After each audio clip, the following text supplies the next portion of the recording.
Hello, everyone, and namaste. This is so exciting. I'm here today with some of the most accomplished and really exciting women. We are at Business Insiders Global Trends Festival in their virtual avatar, where some of the finest minds meet to discuss some of the most important subjects. And today we're talking about unlocking India's suppressed potential. And with me are a set of some of my favorite women. So we have Kiran Mazumdar Shaw, Ms. Vani, Kola, and Nandini Piramal. I'm Sangita Reddy, and it's really a pleasure to be in conversation on this very important subject. I think that increasing women's participation in the labor force by just 10%, it was estimated that this could add 770 billion to the country's GDP. And this was a McKinsey report. But nearly half of India's potential workforce is underutilized. And while the pandemic has truly brought to the fore this significant word, and we've been hearing this unprecedented, but one thing is very clear: the change is inevitable. But in this particular subject, while things have been changing, can we see faster change? Let's hear how women leaders have broken barriers and are affecting change in their own organizations. And I want to re-highlight how important this subject is by just sharing with you one or two, truly significant numbers. And that is that, women represent only 48% of the population, and you need to ask yourselves what happened to that 2%. But worse than that is they represent only 27% of the formal workforce. And therefore, in terms of accounting, they are accounting for only 18% of the economic output. And this is about half of the world's average or the global average. So in parity terms, they earn less than 35% of men. And so these are, very important statistics, but a number is not as important as the story. And this is a story being told in households across the country of young girls who are not sent to school, of women who are capable but not allowed to work, and of women who work really hard, come home and work again to keep the household going, and yet are paid less than their male counterparts. And this is something that we need to do. Can we set targets? Can we engage better? Can we raise the voice? So, having said these few words, I want to just say that I represent myself. I represent my sisters who work, we all work together at Apollo, but I think I represent women across India and across the world who want to see a better and a more equitable world. So with this, I'm going to go straight to Kiran. And Kiran, question I want to ask you is, how do we engage better with different stakeholders? What do you think we should be doing for governments, private sector, NGOs, and how do we address these stark disparities across all levels, from the board to the informal sector? Tell us, what do you think we should be doing? I think what we've missed out on as women and as perceiving women in the workplace is the equitable, uh, recognition in terms of the roles they play. I think we always undervalue them because we feel a woman can be paid lower, and so on and so forth. I know in organizations like us, we pay for the role, we don't pay based on gender, and I think that has made a huge difference to us as a company. But let me also share with you certain problems we have in terms of seeing women at leadership roles. I think today my entire effort in my company is to see how we can get more women playing leadership roles at the upper part, strata of the organization. We have a large number of women playing very important roles in our research and development, in our quality systems, etc., etc. But when it comes to basically moving up the hierarchy, I find that the number of women at the top are very, very few. So right now, it's very, when I look at it, there's a huge contrast between 40% in our research and development division compared to just 15% in playing leadership roles at the top of the organization. So I am basically focused on making sure that we increase that. And how do we do that? I think, we are actually biased when it comes to promoting women. We are biased when it comes to recruiting women. We are biased when it comes to laterally recruiting people from other organizations. Why? Because we constantly focus on that word experience. And the moment you focus on that word experience, Sangita, you start basically skewing it in favor of men.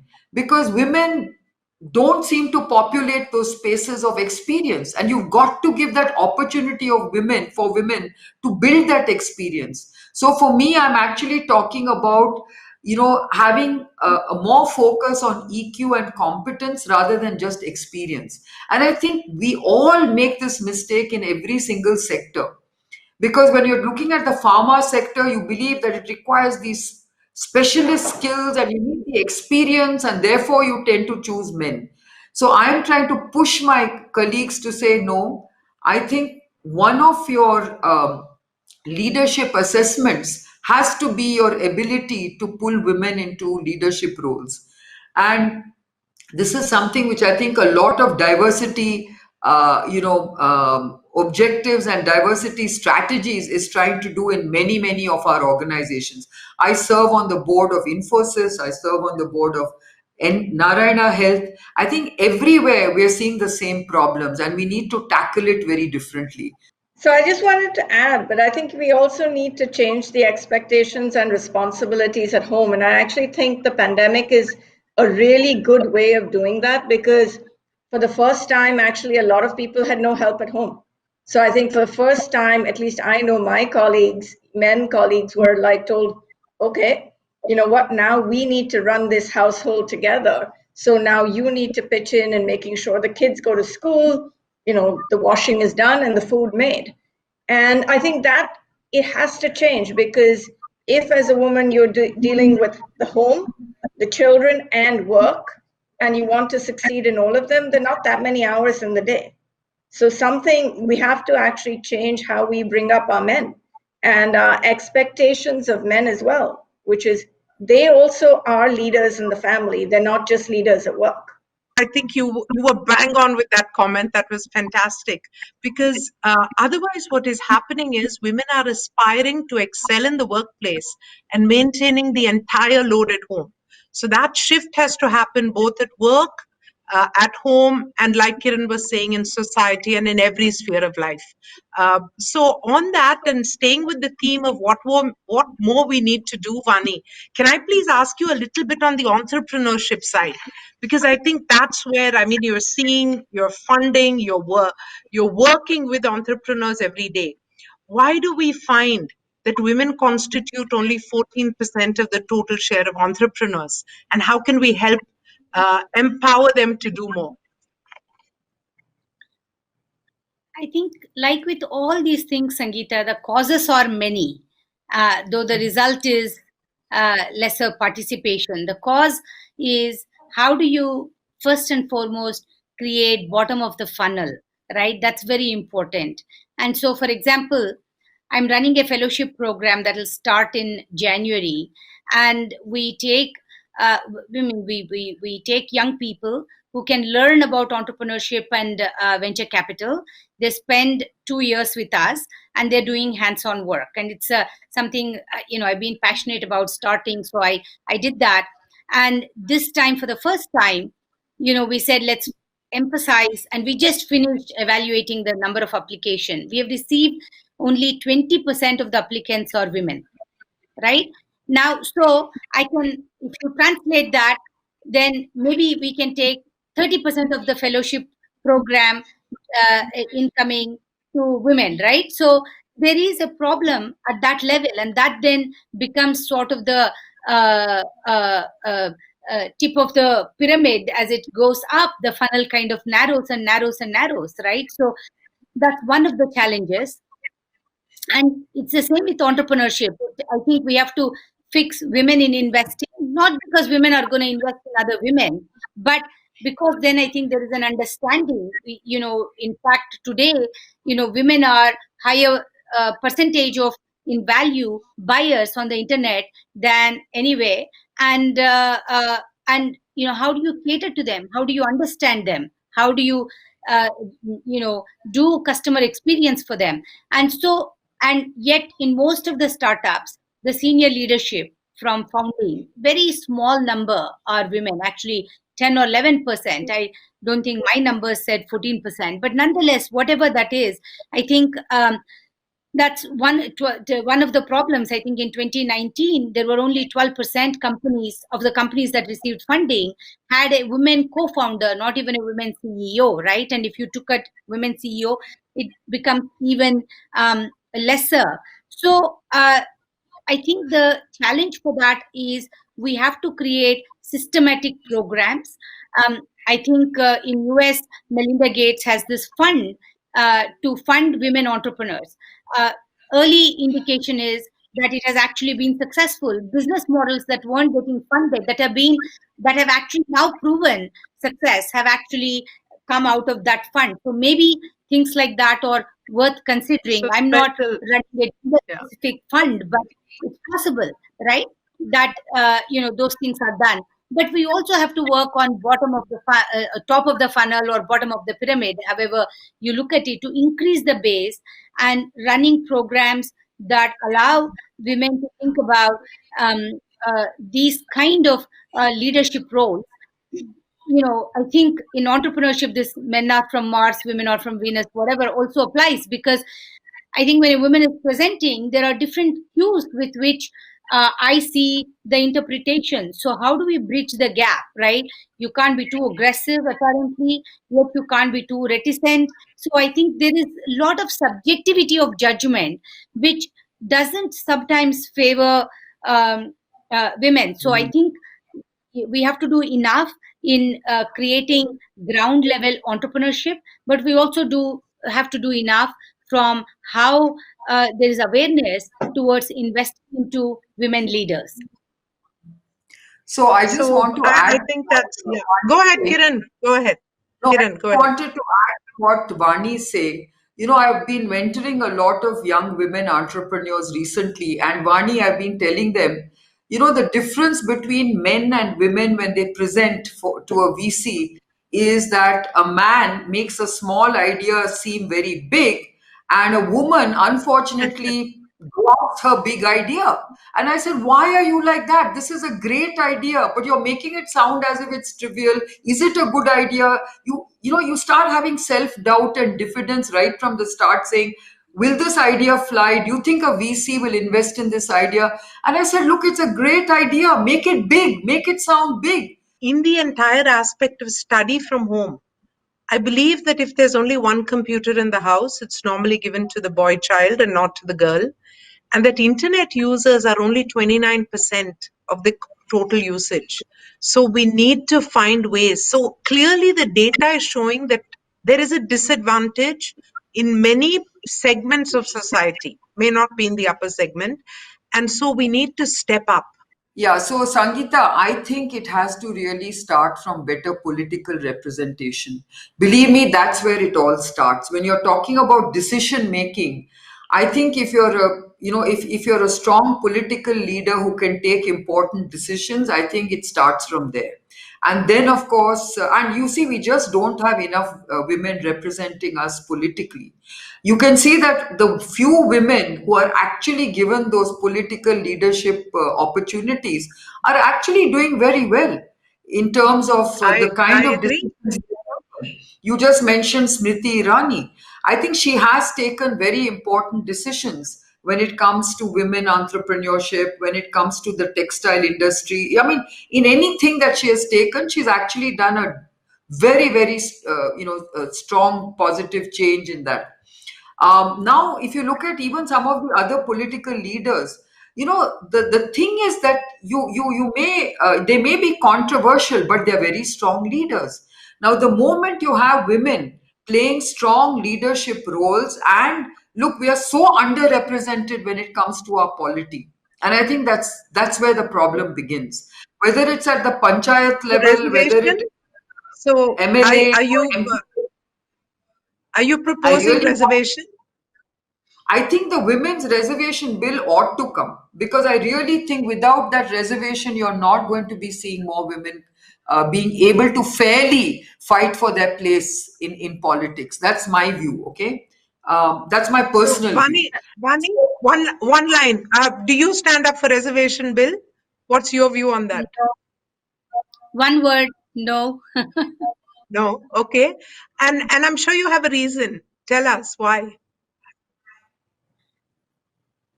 It's a very deeply personal reason.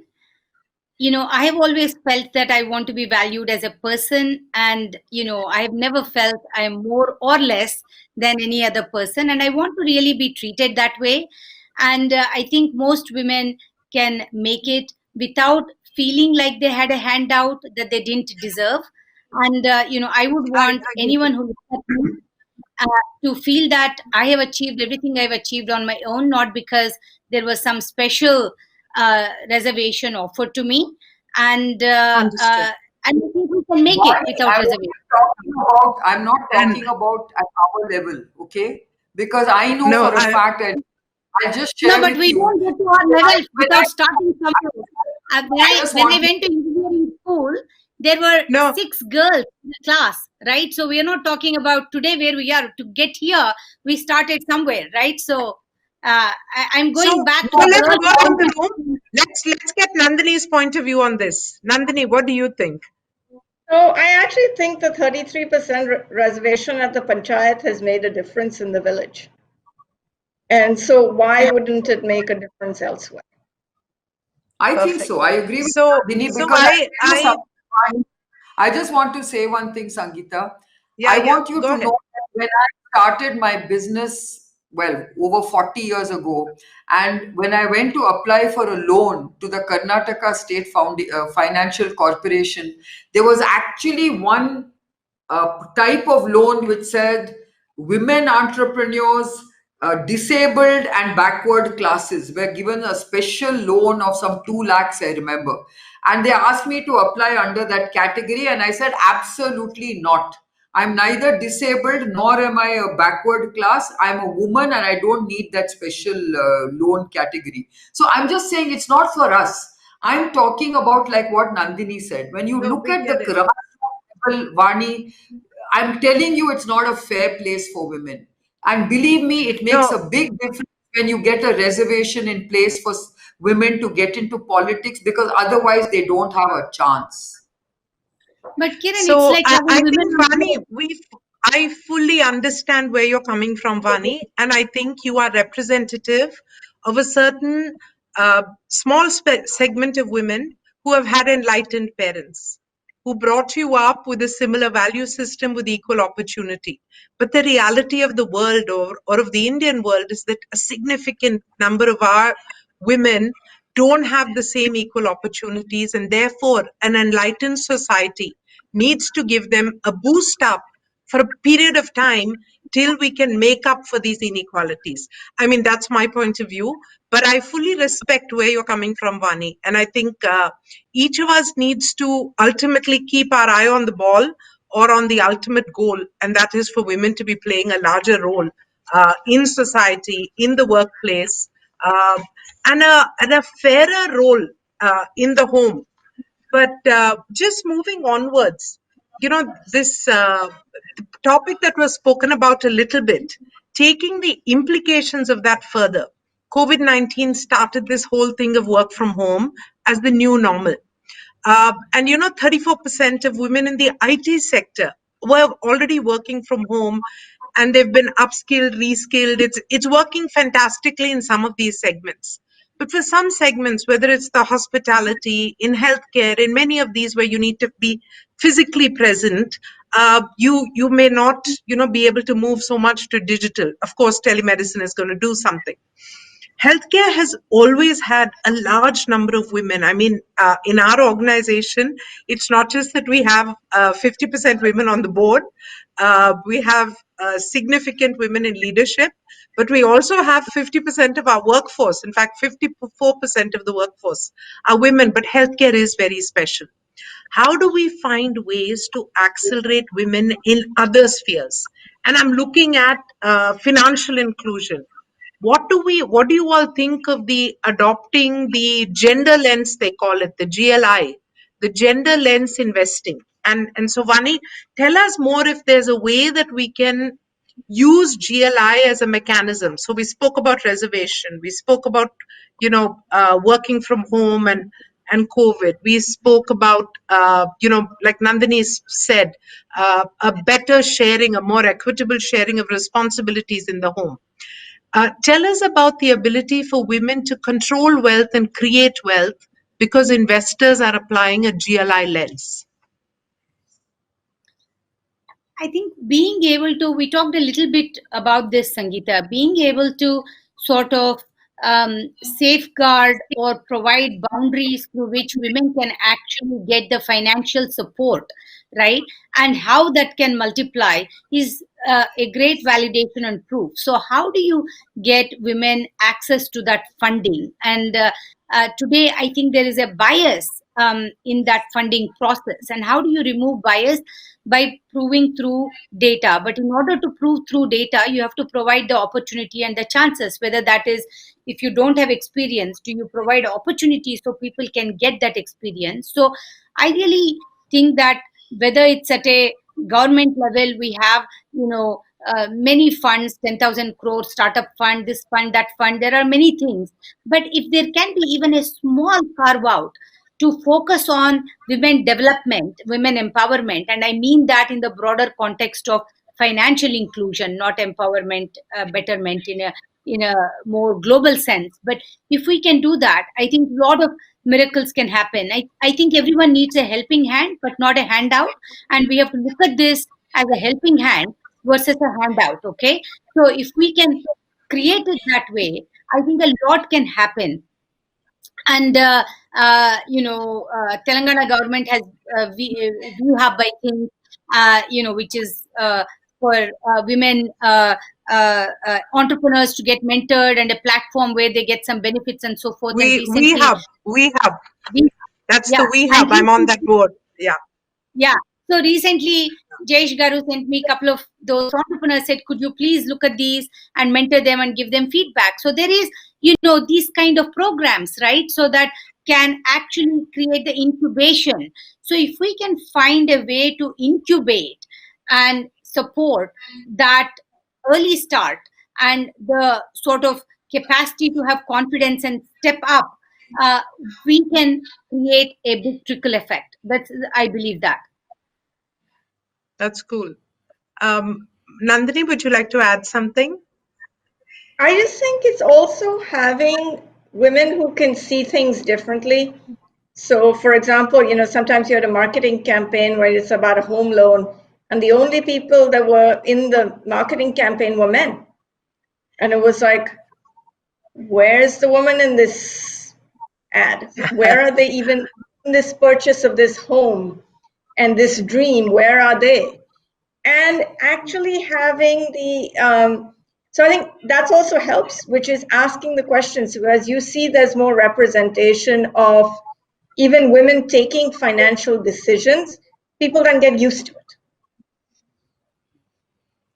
Yeah, I think that's very powerful. So the power of the different point of view, and all of us know the statistics of organizations with women on their boards have consistently proven to be more successful, more adaptable to change, more closer to the customer. So completely agree with you on that. Kiran? Well, I think it's very important to keep focusing on decision making in the hands of women. So when women have to take the decision in their homes and at work, I think that's when you'll really start finding a sort of the gap being bridged. Because like what Nandini just said, I mean, if when you have these ad campaigns or any commercial decision, it's almost like assuming that the customer is a man, and yet in many of these it is the woman who is the customer and you're not even thinking about her. So the way these strategies are being worked out are so flawed. So I think it's extremely important to push that particular aspect of the customer. So when you look at the woman as the customer, I think you will start seeing the whole perspective changing, both in terms of the way you project the campaign and the way you actually look at women being the deciders and the decision makers. That is extremely important to basically raise that profile of the woman, the decision maker. I think for far too long we are subservient. We are behind the scenes. We are not seen to be those decision makers, and yet we are. So I think that's what is very important. And again, when it comes to the corporate boardrooms, like you just said, I think any board that has women well represented always have a very interesting discussion, I find, at board meetings, because we bring out very Absolutely. different Yeah. perspectives. And I think if you have an all male board, it can be very boring and very negative for the corporate, strategies, because I think you look at it in a very homogeneous way. So I think that's very well known today and it's being accepted. So rather than making it like a tick box, compliance issue, I think corporates seriously need to think about getting more women on their boards. And of course, getting more And women in the workforce and therefore getting more women playing leadership roles is the same thing. So it's really and about women also knowing that they can take decisions and they must get into those kind of positions where they are the decision makers. Even if it's at a lower level, if so women can be made to take decisions, it will help them to rise. So thank you, ladies. I think that was a super fun conversation. And more important, it was a significant one. It was very insightful. I really enjoyed myself, and I look forward to following up on some of the wonderful ideas that you have shared.